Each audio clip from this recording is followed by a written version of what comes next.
Reality Radio Entertainment presents Behind the Curtain with your host, Kathy Barrett.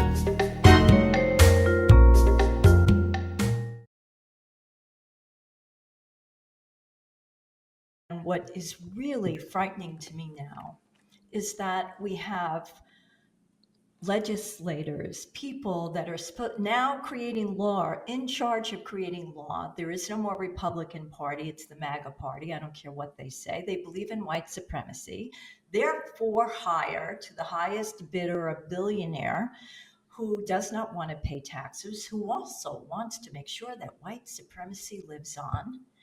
And, I'm like, oh my God, where are all the good billionaires? But The you see, billionaires that believe. here's something we have to remember. The amount of racism increased drastically during the 4 years that he was in the White House. Was not the place for him. I have watched horrible things happen in the last 6 years that wouldn't have happened had we, first, we elected Barack Obama. I thought, now this is over. I felt like Whoopi Goldberg, who said, now I can put my suitcase down. I don't have to leave this country. Because I didn't realize that these racists would go underground and plot and plan and decide what they were going to do to keep him from being successful. He was successful, but not as successful as he should have been. Then they said he'll never get re-elected. He got reelected. They allowed him to be successful. So here we are. Here we have Kevin, what's his name? Oh, McCarthy. McCarthy. Yeah, the disgrace to the Irish. God! Oh, I don't think he's Irish. I don't know what he is. But he and Mitch McConnell are like Charlie McCarthy. Yes. And what was Charlie McCarthy's friend's name? They were two the lawyer.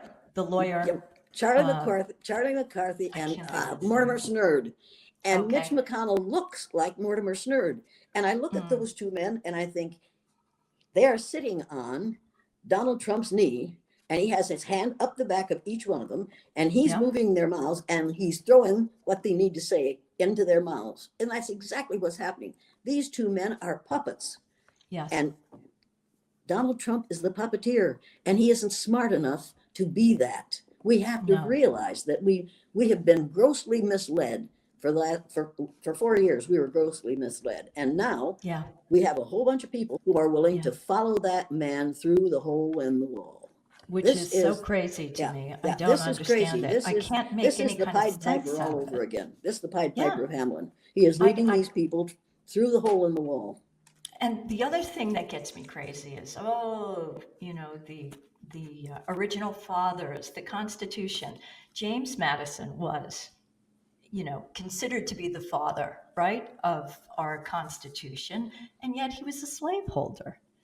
There's no mention of women or sex in the Constitution. So, my feeling is nothing is going to change until we change that. And now we have 3 appointees on the Supreme Court that are Trumpy appointees that are. But wait a minute. You have to stop calling. You have to stop calling that the Supreme Court.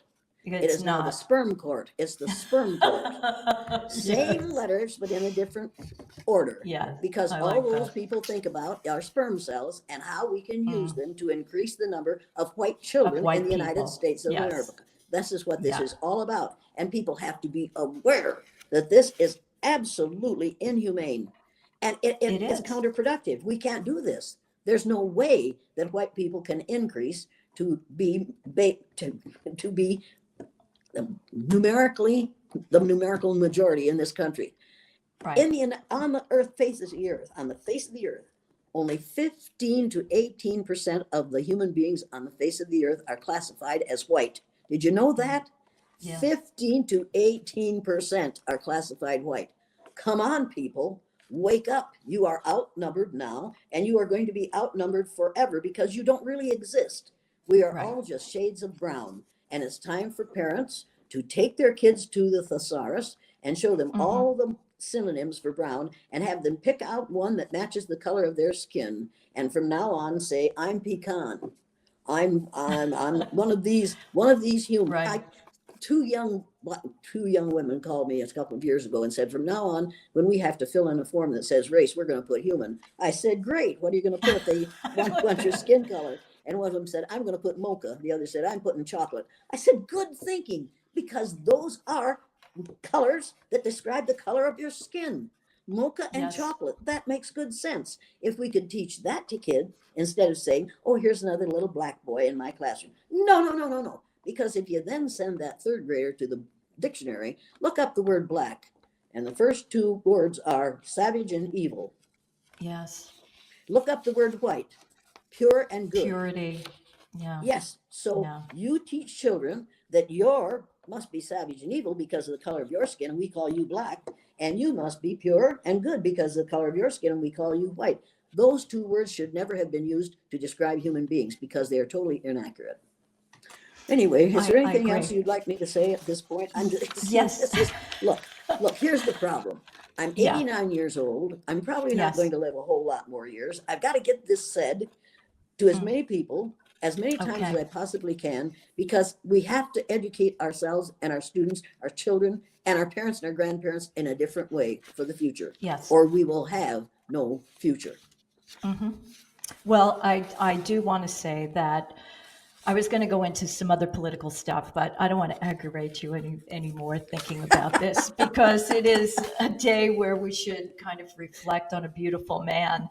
But just I really appreciate you, and I know you have to go. I appreciate the work that you've been doing for the last 55 years.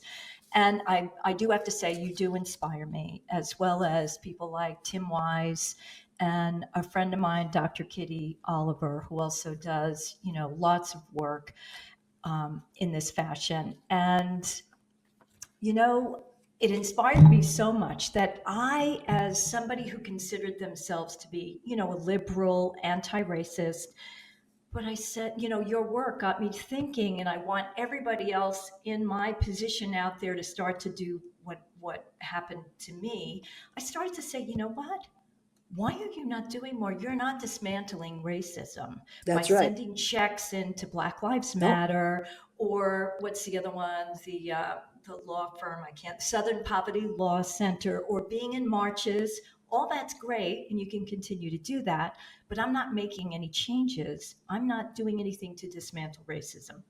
but So, what you need to do is today get the book The Color of Law and read it. And then if you haven't read it, you will say to yourself, oh my God, I have contributed to those who are racist. And then get the book Nile Valley Contributions to Civilization and read it. You'll find out, the first thing you'll find out is 4,000 years before the birth of Jesus Christ, that's 6,000 years ago, people in the Nile Valley, people with dark skin, melanaceous people, were doing cataract surgery with metal instruments 6,000 years ago.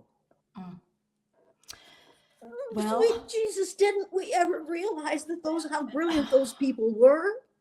Didn't yes, we and realize if we that took away, Jesus was an Ethiopian Jew and Mary was not blonde haired, blue eyed, and pale skinned? We yeah, have created one of the major differences between so-called white people and people of color is when white people come into a new environment, they immediately adjust the environment to fit their needs. We've done that with Jesus Christ. We turned him into a white man.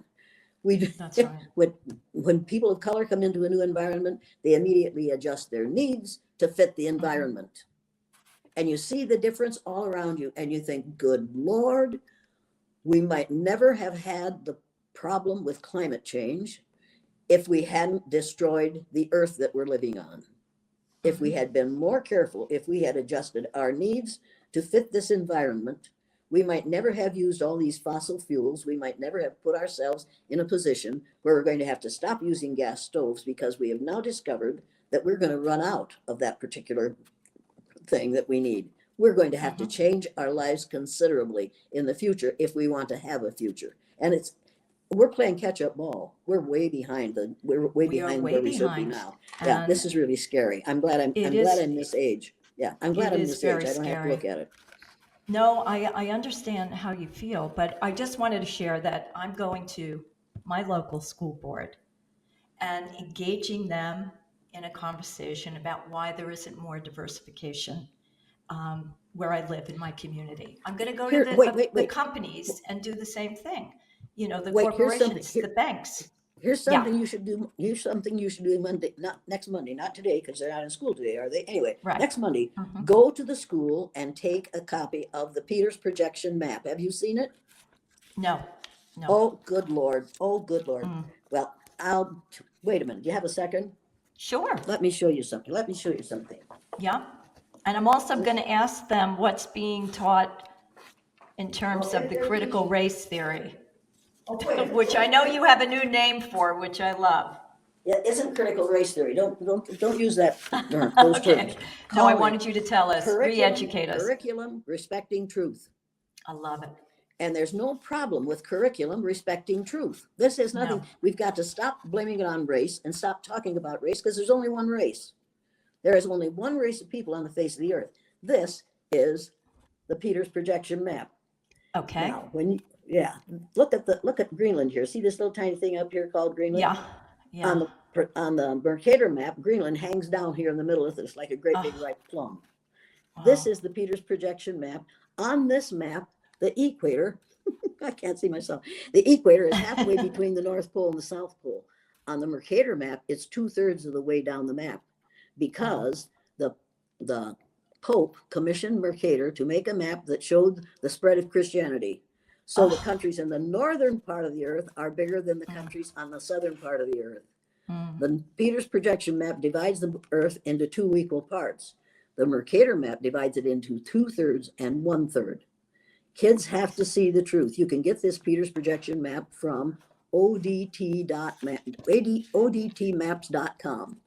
odtmaps.com. Everybody should have a copy of this, and you should take it to the school, and you should say to the teachers, if you have children, and if you don't have children in school, if you're on the school board, you have the right to say to the principal at the next school board meeting, we want these maps in every classroom in this building, in this school from now on, in this community, because these kids have the right to see the countries on the earth as they are, instead of as the Pope wanted them to see them back in the 1400s. Jeez. Yeah, talk about the big lie. There has been no truth. Look at this. On the Mercator map, Greenland is bigger than South America. On the Mercator map, Wow. Greenland is bigger than South America. But look at the size of Africa on this map, and look at the size of South America. On the Mercator map, Canada stretches from hell to breakfast. It's only about this big on the Peters projection map. Look at the difference. Right. This is the Peters. Wow. See, this very thing is an audio-visual aid, a visual aid that kids ought to have in the classroom. If you're going to insist on having the Mercator map, then they have to have this hang beside it, so that kids can say, oh, wait a minute. Yeah, and I do work in Australia. I've worked in Australia quite often. And in Australia, their map is like this, because they're tired of being called the land down under. Wow. And it doesn't make any difference, because if you're on Australia, down is still toward the center of the earth, and up is still away from the center of the earth. So you aren't standing on your head in Australia when I turn the map the other way. We think so literally, and we teach so literally that we teach the lie happily, because we get reinforced for doing That's it. what I'm saying. I don't think truth is being, this entire journey is the big lie for this country. That's what I think people have to wake up to and start. But you have to wake up. You have to wake up to the fact that there is no white race and there is no black race. There is only a brown race. Everybody needs to get the National Geographic for April of 2018. On the front cover, there's a picture of twin girls. One is black and one is white. It's what we call black and white. Their mother is white, their father is black. And the inside of that has so much valuable information in it that everybody should have a copy of that magazine on their coffee table. So that when people come to your house, you can say, wait a minute, I want to show you something extremely interesting here. And you'll ruin the night, and they'll never come back to play cards with you again, unless you have to have some really, really good dessert to serve with coffee. But they will be upset being in your presence, because you'll be saying to yourself, I'm not white. I'm a shade of brown, and so are you, and you, and you, and you, and you. Well, I have no problem, and let's just say I have a history of aggravating people. So good for you. There won't be anything different. I bet you get called bitch a lot. Yeah, I'm sure maybe Yeah. not to my face Oh, because, I there's do to some my face, and slippery. it's usually some Yeah. man who's trying to control me by using that word. That will Oh, shut me yeah. up. And I say, Yeah. well, thank Yeah. you, darling. I really appreciate that. You're out of control, aren't you? Because you see, for me, bitch is an acronym for being in total control, honey. I love it. I love it. I'm going to use And that then from now on, and then they Jane. shut up and run away, and then they never use that word with me again. We still have a shot to change things, but people have to get into action. I mean, white people have to get into action. I cannot People have to believe, stop thinking they're white. well, let's shades of brown, let's say all the Shades various of brown, shades of brown melanemic, have to get into melanemic. action. Melanemic Uh, people have to get off their polyunsaturated fatty acids and make a difference. Yes, and stop being and stop being a bystander to racism, Right, because right. that is what the majority of this country is doing, and And just we have to tell people that the only thing necessary for the perpetuation of evil is for good people to do nothing. yes, Somebody said you're that a right, long time ago, and I think it's absolutely brilliant. The only thing and necessary for the perpetuation of evil is for good people to do nothing. Go to church Sunday morning and pray that your children will never have to be bussed across town. you know what? That's I what can't good even go people to do. church anymore. I can't go to church anymore, Jane. The repulsive party and the lies have turned me from a recovering Catholic, which I don't, to a spiritual person, to now I'm almost an atheist. I'll Because never, I have such regard for and such admiration for and such, I'm just grateful, such gratitude for a higher power that I think, what if we didn't have a higher power? well, you're right about What that. if a higher power were not there to keep us alive for as long as we absolutely need to be? And I happen to think that the eye color exercise, which I learned from Adolf Hitler, is something that could change this world completely and I agree. entirely I if agree. we would use it, because it is so similar to what a horrible, hateful man did Yeah. in the night. I was born in 1933, which was the year he and Franklin Roosevelt came to power in their respective countries. So that I heard Hmm. my father just ranting for 12 years about what Adolf Hitler was doing in Germany. And at the end of the Second World War, my father said, maybe this is the end of it. And it should have been the end of it. But Yeah. instead of doing it to the Jews, we did it to the blacks. And we learned how to get away with it by copying Adolf Hitler. So, Yeah. but Adolf Hitler learned how to construct his concentration camps by coming here and studying our reservations. Mm.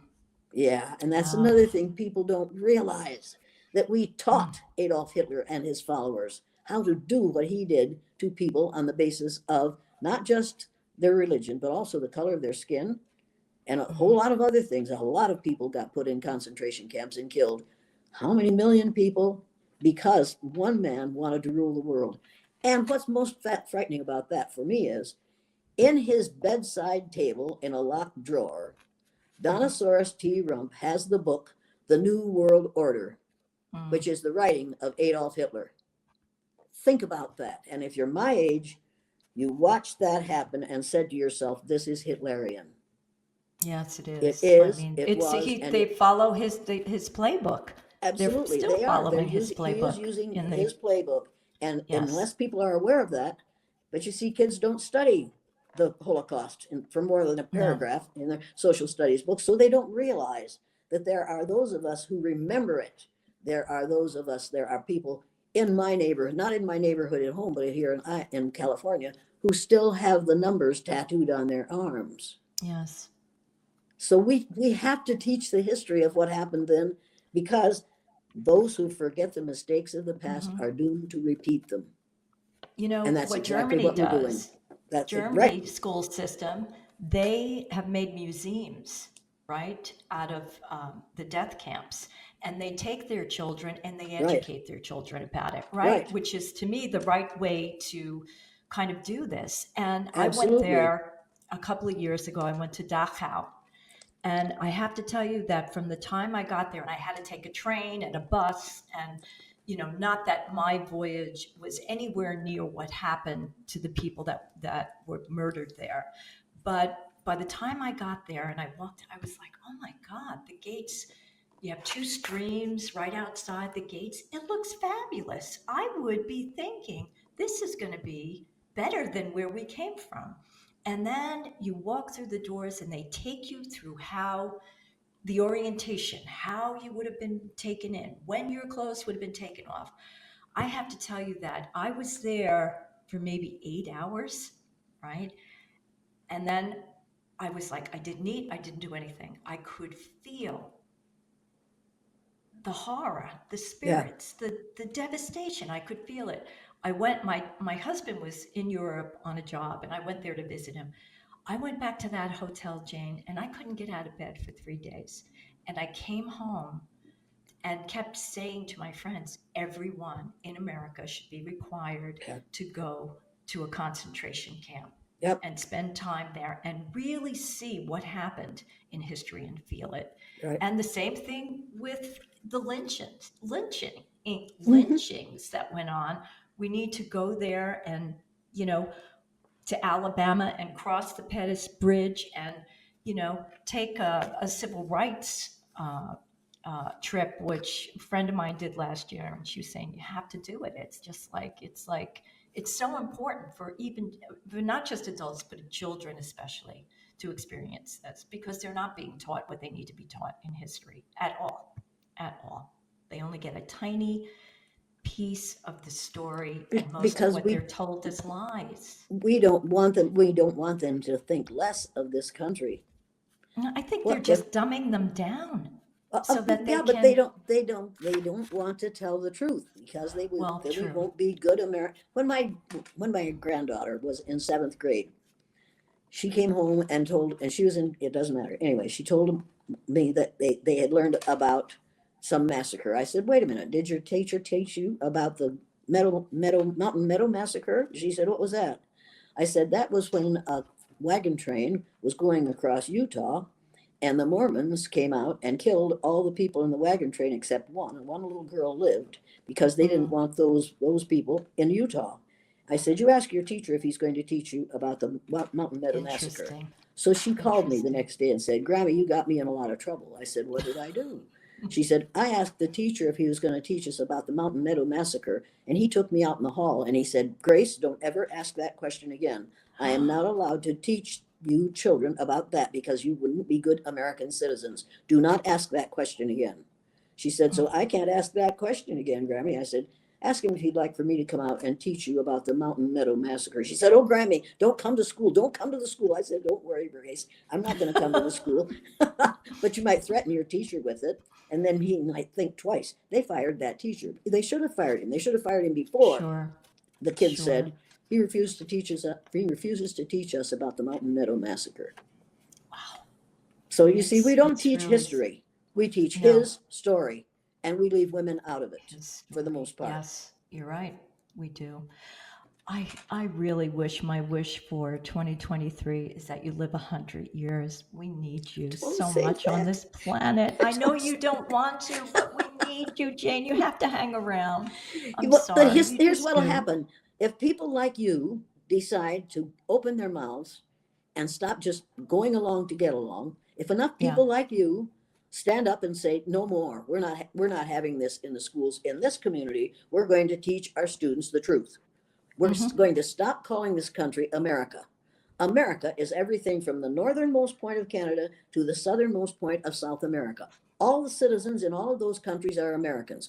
We're going to call this country the United States of America because the most important word in that title is the word united. And we had a president for 4 years who tried to divide us, and he got it done. We are highly divided right now. We need Yes. to bring these kids back to the United States of America. And if you don't want to use all of those syllables, then you just say US, because the 2 letters US spell us. Us. The United Beautifully States of said, America Jane. is us. And this is not all there is to America. America is more than the 48 contiguous states, Alaska, Hawaii, and the islands off the southeastern coast of the United States.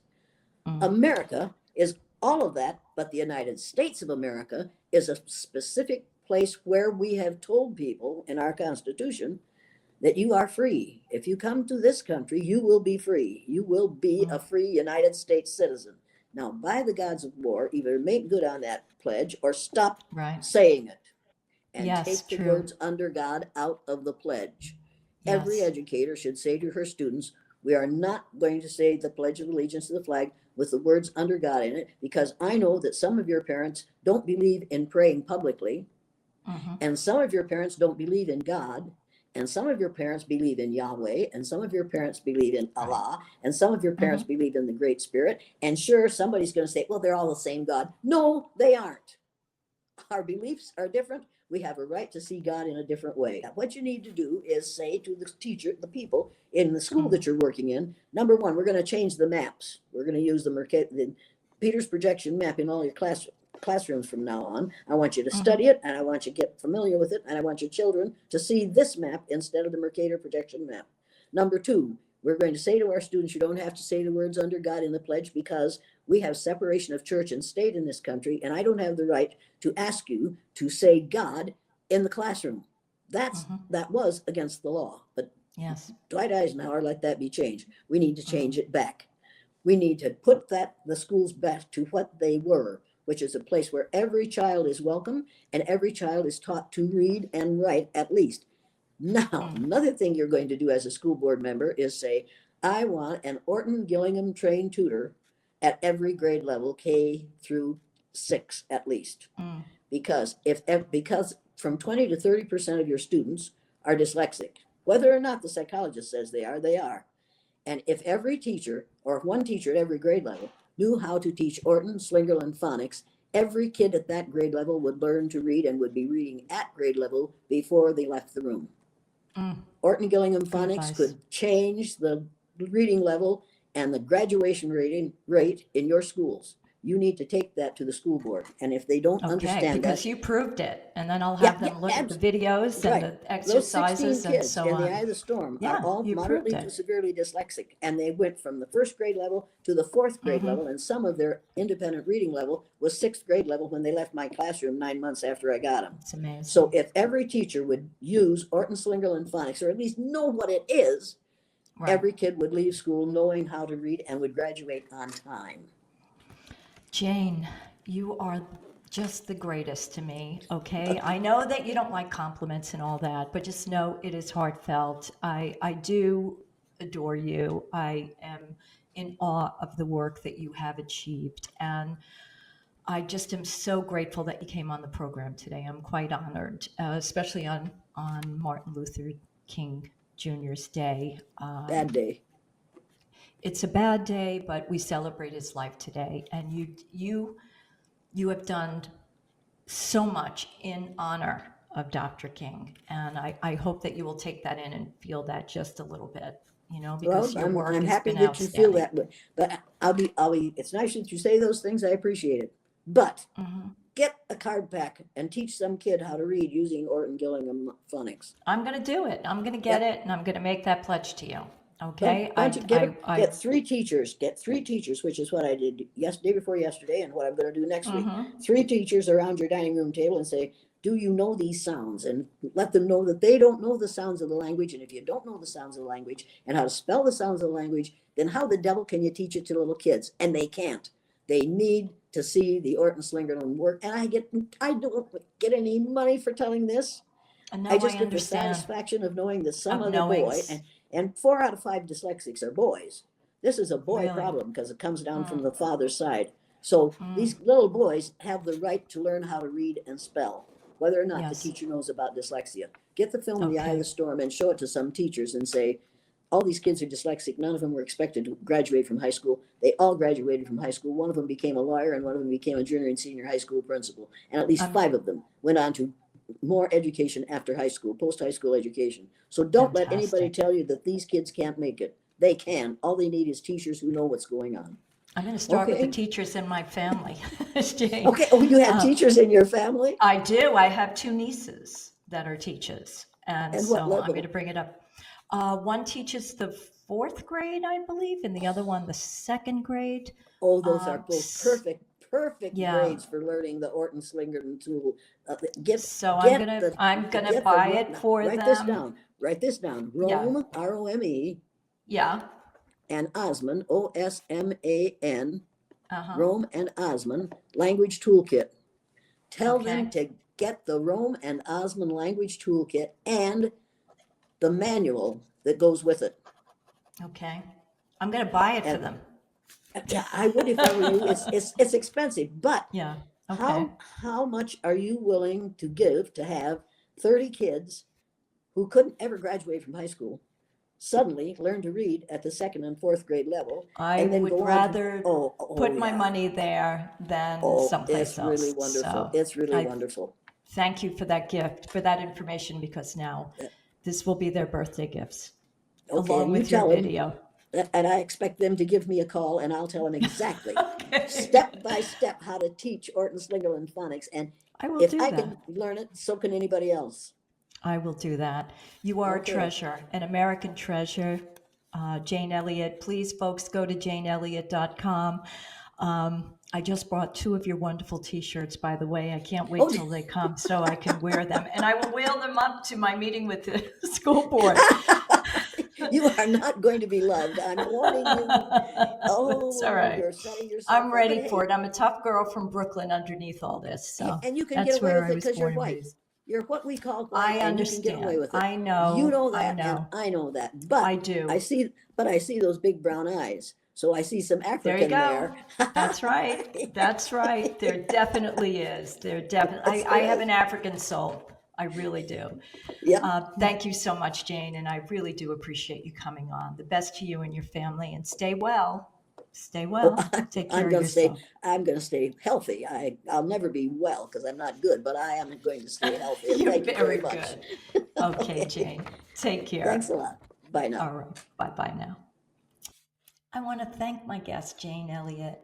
She's amazing, phenomenal. She started this work back in 1968. We have not dismantled racism. She is one of the strongest voices out there about doing so, about educating our children properly, about facts that kids are not made aware of today. And if we were to teach them properly, like Jane says in the program, I do believe that will be, one of the major ways we can dismantle racism. But until that time, we have to start now. Each of us has to take responsibility and stop being bystanders to racism. And that means it's not enough to be anti racist. You have to take action to dismantle racism as part of your everyday life. So, Jane, keep up the good fight. And I hope that she'll come back and visit us because she's tremendous.